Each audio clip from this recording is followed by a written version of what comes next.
Je vais vous partager aussi la citation que j'ai reçue dans la bouchée littéraire qu'on m'a offerte en arrivant. Et ça fait vraiment écho parce que c'est une citation que j'utilise souvent. Donc, un enfant qui lit sera un adulte qui pense. Fait que ça fait partie de mes profondes convictions. Donc, c'est avec plaisir, une pointe de fierté et un brin d'émotion aussi que nous vous accueillons pour l'inauguration de notre toute nouvelle et, comme vous pouvez le voir, magnifique bibliothèque. Depuis quelques années, il y a un comité bibliothèque ici qui est très vivant, qui réfléchit à l'optimisation de la bibliothèque, à l'utilisation aussi des ressources éducatives qu'on a ici à l'École Saint-Paul. Cette démarche-là s'inscrit dans les priorités de notre projet éducatif sous l'enjeu du développement des compétences en littératie. C'est aussi un enjeu de commission scolaire que vous aurez sans doute l'occasion d'entendre certaines personnes vous entretenir de ça tout à l'heure.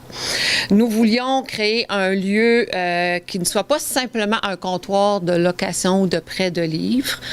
On voulait plutôt que ça devienne en quelque sorte une extension de la classe, puis que ça permette la tenue d'activités pédagogiques, éducatives ou culturelles ou artistiques. Mon livre. Réponse à tout.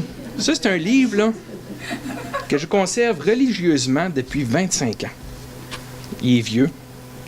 Il est dépassé. L'information qui est dedans peut être incomplète. Mais c'est le livre qui m'a donné le plus envie de le lire, puis de découvrir, puis aujourd'hui, je vous le donne.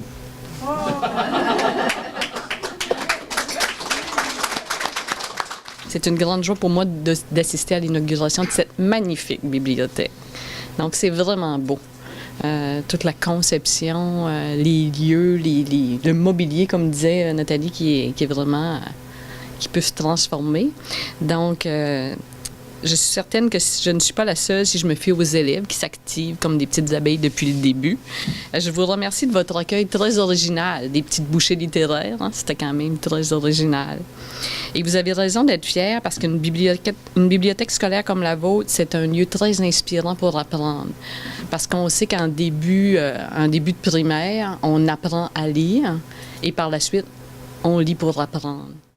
Moi, c'est une bibliothèque, c'est un des plus beaux paysages du monde. C'est quand même joli. C'est les élèves qui ont fait la recherche de citations. Bonjour Rachel. Bonjour. Ça fait combien de temps au juste que vous travaillez sur ce projet-là?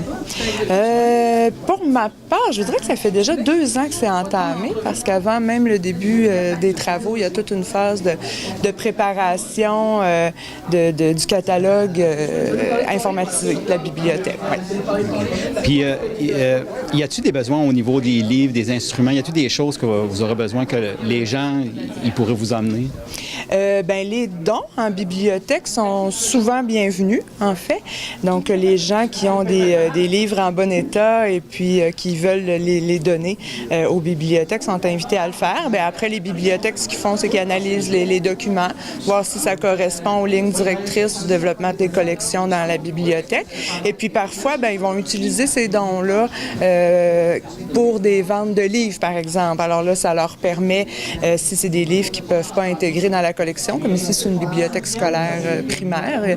Des fois, il y a des dons qu'on ne peut pas intégrer dans la collection. Mais à ce moment-là, on s'en sert pour organiser des ventes de livres. Puis là, c'est des sous avec lesquels on peut organiser soit des activités liées à la lecture, soit utiliser ces dons-là, ces recettes de vente de livres-là pour l'achat de nouveaux livres.